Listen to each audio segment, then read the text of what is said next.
bersama ribuan anak yatim dan beberapa yayasan kanker diapresiasi positif oleh High End Magazine. Sekali lagi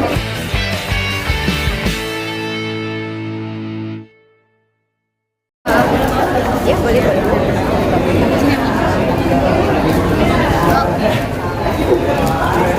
Halo, saya Dr. Vidya. Hari ini alhamdulillah saya mendapatkan 2 penghargaan. Yang pertama adalah dari award-nya Yayasan Miss Indonesia ya, sebagai salah satu donatur dari kegiatan sosial yang diadakan oleh Miss Indonesia.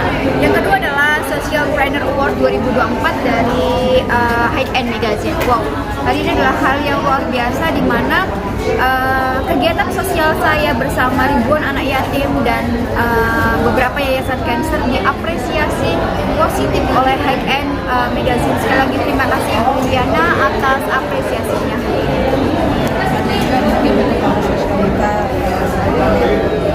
Harapan saya dengan adanya award ini, kita sebagai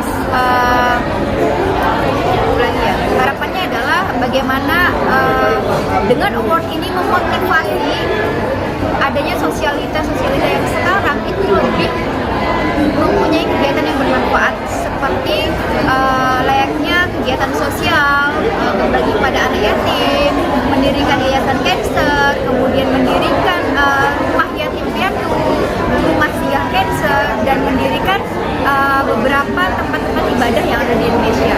Dengan adanya award ini, itu kita bisa berlomba-lomba untuk hal yang lebih positif seperti itu. Saya berencana dalam hal sosial ini ingin mempunyai cita-cita membangun tempat suatu asrama yatim piatu, kemudian rumah singgah kanker yang ada di Kalimantan Selatan, dan saya juga berharap bisa membangun beberapa tempat ibadah di masjid karena saya bersyukur. Terima kasih. Dok, kembali raih penghargaan seperti ini, perasaannya seperti apa nih Dok? Saya sangat senang ya Ibu Liliana masih memberikan saya kesempatan untuk mendapatkan award di malam ini, di mana tahun kemarin saya mendapatkan award News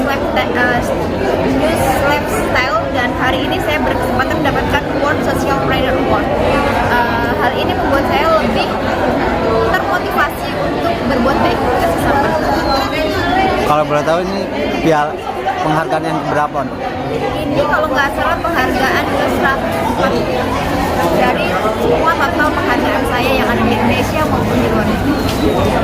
Dok, tadi melihat acara di dalam sendiri berlangsung seperti apa sih, dan harapan dokter untuk acara ini apakah akan ada berkembang? Harapan saya acara ini harus terus tetap dijalankan karena ini membuat kita terpacu untuk berprestasi dalam bidangnya masing-masing, dan ini memberikan motivasi atau pacuan lagi secara emosional kepada seluruh masyarakat, terutama golongan sosialita, untuk selalu bisa bermanfaat dan kegiatannya menjadi sesuatu hal yang positif. Ya, Dok, tadi kan sempat menyampaikan bahwa betapa pentingnya kegiatan sosial di kalangan para sosialita juga. Menurut dokter, ketika kita melakukan suatu hal untuk kebaikan, perlukah dipublish atau memang sebenarnya hanya cukup kita dan anak-anak yang kita bantu saja?